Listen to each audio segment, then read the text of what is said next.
This channel does not promote any violent, harmful, or illegal activities.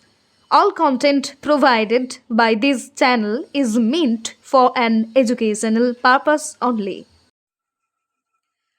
ভগ্ন অবস্থায় পড়ে থাকা কৃষ্ণনগরের কারাগারের ইতিহাস অনেকেই হয়তো জানেন না। তার ইতিহাস আজ আমরা তুলে ধরার চেষ্টা করব দর্শকের কাছে। 1787 সালে নদিয়া জেলা ব্রিটিশ প্রশাসনের অধীনে আনুষ্ঠানিকভাবে গঠিত হয়। এই সময়ে জেলা প্রশাসনের প্রধান ছিলেন জেলা ম্যাজিস্ট্রেট, যিনি আইন শৃঙ্খলা রক্ষার দায়িত্বে ছিলেন। পুলিশ ব্যবস্থাও তখনও প্রাথমিক পর্যায়ে ছিল এবং স্থানীয় জমিদার ও প্রভাবশালী ব্যক্তিদের মাধ্যমে আইন শৃঙ্খলা রক্ষা করা হতো। মহারাজা নন্দকুমার তিনি 1764 সালে ইস্ট ইন্ডিয়া কোম্পানির দ্বারা বর্ধমান, নদিয়া ও হুগলি জেলার দেওয়ান কর আদায়কারী হিসেবে নিযুক্ত হন। যদিও তিনি পুলিশের সাথে সরাসরি যুক্ত ছিলেন না, তবে তার প্রশাসনিক ভূমিকা নদিয়া জেলার ইতিহাসে গুরুত্বপূর্ণ। নদিয়া জেলা কৃষ্ণনগরের কারাগারের ইতিহাস মূলত ব্রিটিশ উপনিবেশিক আমলে শুরু হয়। অনুমান করা হয় 1790 থেকে 1800 সালে নির্মাণ করা হয়। সঠিক কবে নির্মাণ করা হয় এখন আর সঠিক তথ্য পাওয়া যাচ্ছে না। তবে নদিয়া জেলা 1787 সালে ব্রিটিশ জেলা হিসেবে গঠিত হওয়ার পরেই এই কারাগার বানানো হয়।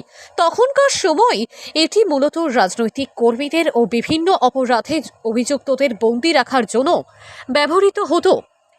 ব্রিটিশ শাসকেরা যেসব বিপ্লবী বা স্বাধীনতা সংগ্রামীর কার্যকলাপে বাধা পেতেন, তাদের মধ্যে অনেকে এই কারাগারে আটক ছিলেন। একে ব্রিটিশ শাসমলের একটি গুরুত্বপূর্ণ কারাগার বলে ধরা হয়। বিভিন্ন জাতীয়তাবাদী আন্দোলনের সময়, বিশেষ করে অসহযোগ আন্দোলন, সিভিল ডিসওবিডিয়েন্স আন্দোলন ইত্যাদির সময় বহু ভারতীয় দেশপ্রেমিককে এই কারাগারে আটক রাখা হয়। বর্তমান যে জেলখানা আছে কৃষ্ণনগরে, যেটাকে সদর জেল বলা হয়, নদিয়া জেলা অনেক কটা জেল আছে, তো এই বড় জেলখানাটার পাশে হচ্ছে যে বিল্ডিং, ভাঙাচোরা বিল্ডিং দেখা যায়, সেটা হচ্ছে পুরনো জেলখানা। এবার পুরনো জেলখানা অনেকেই জানা নেই, জঙ্গলের মাঝখানে ভগ্নস্তূপ পড়ে আছে, কিন্তু আসলে ওটা ছিল পুরনো জেলখানা। বর্তমান জেল যেটা দেখা যায়, এটা অনেক পরবর্তীকালে তৈরি করা। এবার প্রশ্ন হচ্ছে, তাহলে সেটা কত বছর আগেকার জেল, কত বছর আগে জেলটা তৈরি হয়েছিল সেটা নিয়ে সেইভাবে অর্থে নথি পাওয়া যায় না। তবে একটা আন্দাজ করা যায় যে 1793 সালে চিরস্থায়ী বন্দোবস্ত যখন হয়, তারপরেই সম্ভবত জেলখানাটা তৈরি হয়েছিল। কিন্তু এবং জায়গাটা এমন একটা জায়গা নির্বাচন করা হয়েছিল যেটা খুব গুরুত্বপূর্ণ। একদিকে উত্তর দিকে হচ্ছে জলাঙ্গি নদী, আর ঠিক পাশে যে ভগ্নস্তূপটার পাশে একটা এখন বড় একটা পুকুর দেখা যায়, বেশ গভীর পুকুর, সেটা ছিল আরেকটা নদী। সেটা হচ্ছে জলাঙ্গি নদীর একটা শাখা নদী। জলাঙ্গি নদী থেকে বেরিয়েছে একটা কালভার্ট, এখনো চিহ্ন আছে, সেখান দিয়ে নদীটা এসে বর্তমান যে জলকল ওপর দিয়ে গিয়ে রাস্তা, শিবনিবাসের রাস্তাকে পার করে কাঁঠালপোতার পূর্ব দিক দিয়ে গিয়ে সোজা দোগাছির কাছে ওটা আবার অঞ্জনা নদীতে মিশেছিল। তাহলে জলাঙ্গি নদী এটা শাখা নদী। তো এই যে দুটো নদীর মাঝখানে একটা জায়গা নির্বাচন করা হয়েছিল, হয়তো নিরাপত্তার কথাটা চিন্তা করেও নদীটাকে একটা স্বাভাবিক অন্তরাল, শত্রুপক্ষের হতে পারে, অন্তরায় হতে পারে, সেটা চিন্তা করেছিল, জায়গাটা ঠিক করেছিল তারা। তবে আমরা যেটা দেখছি যে ওই তখন তো অপরাধীর সংখ্যা ছিল কম, এখন যেমন অনেকটা বেশি, যার ফলে ওই একটা সময় দেখা গেল যে তাতে আর জায়গা ধরছে না, অসুবিধা হয়ে যাচ্ছে। পুরুষ এবং মহিলা উভয় রকমের অপরাধী আসছে, জায়গা ধরছে না বলে পরবর্তীকালে নতুন জেলখানাটা তৈরি করা হয়, যেটা এখন আমরা দেখছি, যেটা ব্যবহার করা হয়। তো ওই যে জায়গাটা, সে জায়গাটা আর একটা জিনিসও আপনারা খেয়াল করবেন যে প্রচুর গাছপালা আছে। এমনকি ওই যে ভাঙাচোরা বাড়ি, উঁচু পাঁচিল, তার ভেতরে অনেক গাছপালা আছে। সে গাছপালাগুলোর মধ্যে আপনি আম গাছ পাবেন, কাঁঠাল গাছ পাবেন, তার সঙ্গে যেটা আছে আশেপাশে তেঁতুল গাছ, তারপরে চালতে গাছ, এই ধরনের গাছগুলো সব দেখা যায়। তো প্রশ্ন হতে পারে যে এত গাছ থাকতে হঠাৎ করে এই গাছগুলো লাগানো কেন? বট গাছ আছে কিছু, কিন্তু আধিক্য বেশি হচ্ছে তেঁতুল গাছ, চালতে গাছ, এগুলো। এখন সব গাছ অনেক কেটে ফেলা হয়েছে বলে লোকের চোখে পড়বে কম, কিন্তু এখনো কিছু গাছ রয়ে গেছে। তার কারণটা হচ্ছে যে জেলখানার বন্দীদেরকে যে তাদের খাবার যোগান তো জেলখানা থেকে দেওয়া হতো। বিশেষ করে চৈত বৈশাখ মাসে, গরমের সিজনে যখন সবজি কম পাওয়া যেত, তাহলে কি খাবার দেবে তাদের? সেই কারণে এই চালতে বা তেঁতুল জাতীয় টক জাতীয় জিনিস তাদের খাবারের সঙ্গে দেওয়া হতো। সেই হিসাবে এগুলো গাছগুলো লাগানো হয়েছিল, যাতে বাইরে থেকে জোগাড় করতে না হয়, কিনতে না হয়, এখান থেকেই পেরে সেগুলোকে ব্যবহার করা। আর আরেকটা জিনিস হচ্ছে যে এই যে জায়গাটা গায়ে দেখবেন একটা লেখা আছে PWD বলে লেখা আছে, দেয়ালের গায়ে লেখা আছে। এই জায়গাটা আসলে হচ্ছে সরকারি জায়গা, সরকারি দপ্তর। PWD দপ্তরের আন্ডারে হচ্ছে সমস্ত সরকারি বিল্ডিং কনস্ট্রাকশনের যেসব কাজ হয় সব কিন্তু PWD করে। এটা কিন্তু মিউনিসিপালিটি বা অন্য কারোর জায়গা নয়, এটা খোদ সরকারি জায়গা। এখন যদিও এটা কারা দপ্তরের আন্ডারে, কিন্তু যে কোনো সংস্কারমূলক কাজ, মেরামতি কাজ থেকে শুরু করে বা নতুন ভবন তৈরি করতে গেলেও সবকিছুই করে PWD। সেই জন্য এখনো কিন্তু এই PWD শব্দটি লেখা আছে, এবং সেটা কিন্তু নতুন নয়, সেই ইংরেজ আমল থেকেই লেখা আছে। এই ভাঙাচোরা বিল্ডিং এর উল্টো দিকে একটা ছোট ঘর দেখা যায়। সেটা দুরকম মত আছে। কেউ বলে ওটা সেন্ট্রিদের ঘর ছিল, জেলখানা ভেতরে প্রবেশ করা, কিছু তার ছাড়পত্র নেওয়া, সেগুলো ওই ঘর থেকে নেওয়া হতো। আর আরেকটা মত হচ্ছে যে ওখানে জেল সুপার বা জেল কর্মীদের ওটা একটা অফিস ঘর ছিল, জেল সুপারের। জেলের বাইরে সবসময় জেলের মধ্যে ঢুকে বাইরের লোকের সঙ্গে কাজ করা অসুবিধা বলে করা। যদিও আমরা দেখেছি জেল সুপার পরবর্তীকালে যে যখন জেলটা আরো বাড়ানো হয় অনেকটা জায়গা নিয়ে, জেল সুপারের যে বাড়ি তৈরি করা হয়েছিল, তো সেই বাড়িটা ছিল ইংরেজ আমলের নিয়ম অনুযায়ী পাকা বাড়ি নয়। আমরা দেখেছি যে জেল সুপারের বাড়ি যেটা ছিল ইংরেজ আমলে যেভাবে তৈরি করা হতো, যে বাংলো প্যাটার্নের বাড়ি, অনেকটা জায়গা জুড়ে ছাউনি, সনের ছাউনি দিয়ে ঘর করা। আর এই ভাঙাচোরা বিল্ডিং এর উল্টো দিকে একটা নিচু একটা মাঠ আছে, দেখা যাবে, খেয়াল করবেন, অনেক বাচ্চারা খেলাধুলা করে। সেই মাঠটা ছিল চাঁদমারির মাঠ। চাঁদামারির মাঠ বলতে তখন পুলিশের বা জেলের যে কর্মীদের তাদের ট্রেনিং, রাইফেল ট্রেনিং, বন্দুকের ট্রেনিং, সেগুলো সেখানটায় হতো চাঁদমারিকায়। অর্থাৎ এই জায়গাটা সম্পূর্ণটাই ছিল প্রশাসনিক একটা কেন্দ্রবিন্দু। প্রশাসনকে চালাতে গেলে যেগুলো দরকার হয় সেগুলো এখানে ছিল। আমরা দেখেছি যে 1850 সালে প্রথম শিক্ষিত বাঙালি গিরিশচন্দ্র বসু, যিনি প্রসঙ্গত বলে রাখি, তিনি লালমোহন ঘোষ, মনমোহন ঘোষদের ভাগ্নে সম্পর্কে। তিনি প্রথম শিক্ষিত বাঙালি যখন কৃষ্ণগড়ে কোতোয়ালি থানার দারোগা হয়ে আসলেন। তার একটা বই আছে, সেকালের দারোগার কাহিনী। তাতে এই সমস্ত অনেক কিছু, এই এলাকার কৃষ্ণগড়ের এই সমস্ত বিষয় নিয়ে অনেক লেখা আছে। তার একটা লেখার মধ্যে পাওয়া যাচ্ছে যে ওই জেলখানা থেকে একজন বন্দীকে তার স্বীকারোক্তি আদায় করার জন্য, কিছুতে করা যাচ্ছিল না, তিনি তাকে নিয়ে এসেছিলেন আমিনবাজারে এক বেশ্যাপল্লীতে। 3 দিন তার সেখানে অবস্থান করিয়ে পরবর্তীকালে তার কাছ থেকে আদায় করেছিলেন।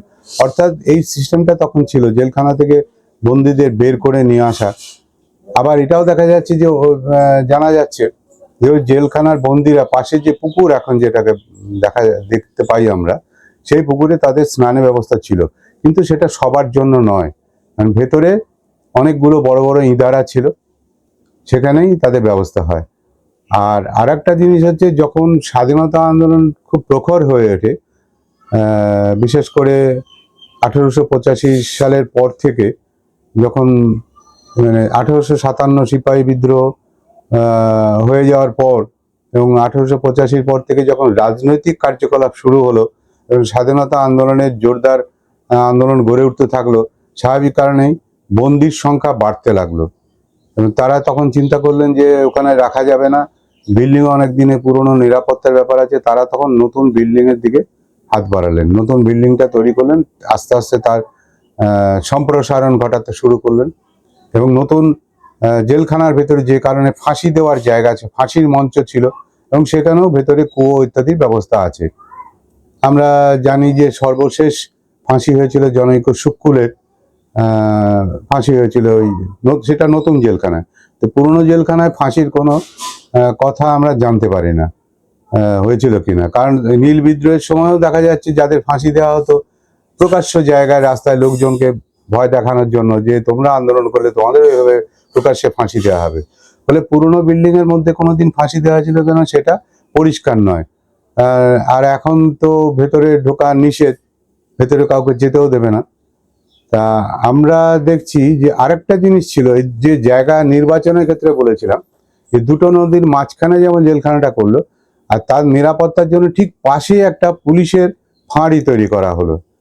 আর আমরা আরেকটা জিনিস দেখছি, যে যে গিরিশচন্দ্র বসুর কথা বললাম তার ঠিক 100 বছর পর আরেকজন বিখ্যাত মানুষ এই জেলার হয়েছিলেন 1950-এর দশকের শেষের দিকে, 60-এর দশকের শুরুর দিকে তিনি এখানে জেলার ছিলেন। তিনি হচ্ছেন চারুচন্দ্র চক্রবর্তী। তিনি জরাসন্ধ নামে ছদ্মনামে উপন্যাস লিখেছেন, সাহিত্য চর্চা করেছেন। তার বিখ্যাত উপন্যাস লৌহ কপাট, সেই লৌহ কপাটের সম্পূর্ণ পটভূমিকাটা হচ্ছে কৃষ্ণগড় জেলখানা। কৃষ্ণগড় জেলখানা নিয়ে সেটা লেখা। তা তিনি কৃষ্ণগড়েই থাকতেন, চৌরাস্তাতে থাকতেন, চারু ভিলা বলে একটি বাড়িতে থাকতেন। এখানে বসেই তার লেখালেখিটা এই কাজটি করেছিলেন, এবং এই লৌহ কপাটের পটভূমি হচ্ছে কৃষ্ণগড় জেলখানা। এবং স্বাভাবিক কারণে তার পুরনো জেলখানার কথাটাও তার মধ্যে এসে গেছে। আচ্ছা, এইখানে একটা সময় করা হলো কি, যখন নতুন জেলখানায় চলে গেল বন্দীদের সরানো হলো, তখন তাদের চিকিৎসার জন্য কিছু ব্যবস্থা করতেই হয়, রাখতে হয়। তখন ওই পুরনো জেলটি, অর্থাৎ এখনকার যে ভাঙাচোরা বিল্ডিং যেটা, সেইখানে কিছুদিন স্বাস্থ্যকেন্দ্র করা হলো, জেল বন্দীদের চিকিৎসার জন্য স্বাস্থ্য ব্যবস্থা। এবং কিছুদিন ওখানে এমনও করা হয়েছিল যে শুধু মেয়েদের জন্য ওখানে করা হয়েছিল। যখন বন্দির সংখ্যা বাড়লো, মেয়েদের সংখ্যাও বাড়ছে, কিছুদিন সেখানে মহিলাদের জেল হিসেবেও ওটাকে ব্যবহার করা হলো। ফলে ওই জায়গাটি আস্তে আস্তে পরিত্যক্ত হয়ে যায়, কারণ স্বাস্থ্য ব্যাপারটাও ওখান থেকে সরিয়ে আনা হয়। পরে আস্তে আস্তে ওটা জায়গাটা পরিত্যক্ত হয়ে যায়। এবং আমরা যেটা দেখেছি, একটা সময় সেই জঙ্গলের মধ্যে সাধারণ মানুষ ঢোকে না, কিন্তু কিছু দুর্বিনীত লোকজন তারা সেখানে বসে নেশা ভাঙ করা ইত্যাদি দুষ্কৃতিমূলক কাজকর্ম করা, এগুলো করতে, শেল্টার আশ্রয়স্থল হিসেবে ব্যবহার করা, এগুলো করতে আরম্ভ করে। সেই কারণে সরকার ওটাকে ভালো করে ঘিরে দেয়, যাতে সাধারণ মানুষ আর সেখানে এখন ঢুকতে না পারে। ইদানিং সেটা কাঁটাতার দিয়ে ঘিরে ফেলা হয়েছে। পাশে যে ভিতরেও তো তার মানে ফাঁসির ব্যবস্থা ছিল। ফাঁসির ব্যবস্থা হয়তো ছিল, আমি দেখিনি, কারণ আমার সে সুযোগটা হয়নি দেখার। আর প্রথম দিকে হয়তো ছিল, কিন্তু পরবর্তীতে যখন স্বাধীনতা আন্দোলনকারীদের ফাঁসির ব্যাপারগুলো এসে গেল, বা অন্যদের ফাঁসি দেওয়ার ব্যাপার এসে গেল, তখন সেটা নতুন জেলখানাতে স্থানান্তরিত করা হয়েছিল। সেই ফাঁসির মঞ্চটি নতুন জেলখানা এখনো আছে, সেটাকে নষ্ট করা হয়নি, রেখে দেওয়া আছে। এই জেলখানাটা আনুমানিক কত সালে তৈরি করা হয়েছে? এটা মানে সেইভাবে তো নথি পাওয়া যায় না, তবে আনুমানিক মনে হয় 1793 সালে চিরস্থায়ী বন্দোবস্তের পরে এটা করা। কারণ তার আগে 1782 সালে কৃষ্ণচন্দ্রের মৃত্যু হয়েছে, এবং রাজবাড়ির তো নিজস্ব বন্দিশালা ছিল, সেখানে তার লোকজনকে সেখানে সে রাখতো। সুতরাং তাদের অত দূরে বন্দিশালা করার কোনো প্রয়োজন নেই, এবং এটা করেছিল ইংরেজরাই। ইংরেজদের রাজ শাসন চলে গেল, হ্যাঁ, ইংরেজ মানে কৃষ্ণচন্দ্রের শাসন যখন চলে গেল তারপরে পরবর্তী, আর ততদিনে এখানে ইংরেজরা এসে পড়েছে। 1765 পর থেকে 1757 পলাশির যুদ্ধের পরে আস্তে আস্তে ক্ষমতা এসে গেল ইংরেজরা এসে যাওয়ার পরে তারা তখন, বিশেষ করে 1793 সালে চিরস্থায়ী বন্দোবস্ত হয়ে যাওয়ার পর জমিদারি প্রথাটা এসে গেল, তখন ওই কিছু লোককে তার জব্দ করা ইত্যাদি ব্যাপারগুলো এসে গেল। এখানে যে এই পুরনো জেলখানায় যে হয়তো ব্রিটিশ প্রচুর জেলার ছিল, মানে ইংরেজ জেলারও ছিল, তাদের নাম ফাম কি কিছু পাওয়া যায়? তাদের নামগুলো সেইভাবে আমি খোঁজ করিনি, সেইভাবে খোঁজ করলে হয়তো পুরনো নথিপতি ঘাটলে হয়তো পাওয়া যেতে পারে। সেগুলো এমনি স্বাভাবিকভাবে পাওয়া যায় না। এখনকার দিনে যেমন অফিসে পেছনে বোর্ডে সব নামগুলো লিখে রাখা হয়, তখন তো সেই সিস্টেম ছিল না, সেই ব্যবস্থাটা এখানে ছিল না। হয়তো অন্য কোনো নথি, অন্য কোনো মহাফেজখানা ইত্যাদি খুঁজলে হয়তো পাওয়া যেতে পারে কারা কারা এখানে জেলার ছিলেন। যেমন আরো পরবর্তীকালে বলছি 1850-55 সালে যখন গিরিশচন্দ্র বসুর কথা বলছি, তিনি জেলারের কথা বলেছেন, জেলারদের কথা বলেছেন, সব ক্ষেত্রে যে তিনি নাম উল্লেখ করেছেন তা নয়। আচ্ছা। হ্যাঁ, নাম উল্লেখ করেছেন তা নয়, ফলে সেই হিসেবে ইংরেজ যে যারা জেলার কারা ছিলেন সব নাম পাওয়া যায় না আর কি, এখন পাওয়াটা খুব দুষ্কর আর কি। তবে আমাদের মনে হয় যেটা, যেহেতু এটা পরিত্যক্ত কিন্তু সরকারি সম্পত্তি পড়ে আছে, এখনো ভালো আছে, এই জায়গাটা সরকার যদি একটু উদ্যোগ নেয়, তার যদি সদিচ্ছা প্রকাশ করে, মূল জেলখানা থেকে কিছুটা দূরে, সুতরাং মূল জেলখানার কোনো অসুবিধা হবে না, সেই অবস্থা রেখে এই জেলখানাটাকে যদি সংগ্রহশালা করা যায়, সংস্কার করে সংগ্রহশালা করা যায়, পুরনো ইতিহাসগুলো এখানে লিপিবদ্ধ করে রাখা যায়, তাহলে আমার মনে হয়, যেহেতু কৃষ্ণগড়ে কোনো সংগ্রহশালা নেই সরকারিভাবে, অন্তত একটি বিষয়ের ওপরে, মানে কারাগার দপ্তরের বিষয় নিয়েই যদি সংগ্রহশালা করে, বা পুলিশ প্রশাসনের বিষয় নিয়েই যদি সংগ্রহশালা করে, তাহলে আমার মনে হয় ভালো হয়। বিশেষ করে আগামী প্রজন্ম, ছাত্রছাত্রী, তাদের পক্ষে খুব উপকার হয়, তারা ইতিহাসগুলো জানতে পারে। কারণ একটা সময় পরে মানুষ কিন্তু ভুলে যাবে, আর এগুলো কেউ মনে রাখবে না, সব হারিয়ে যাবে।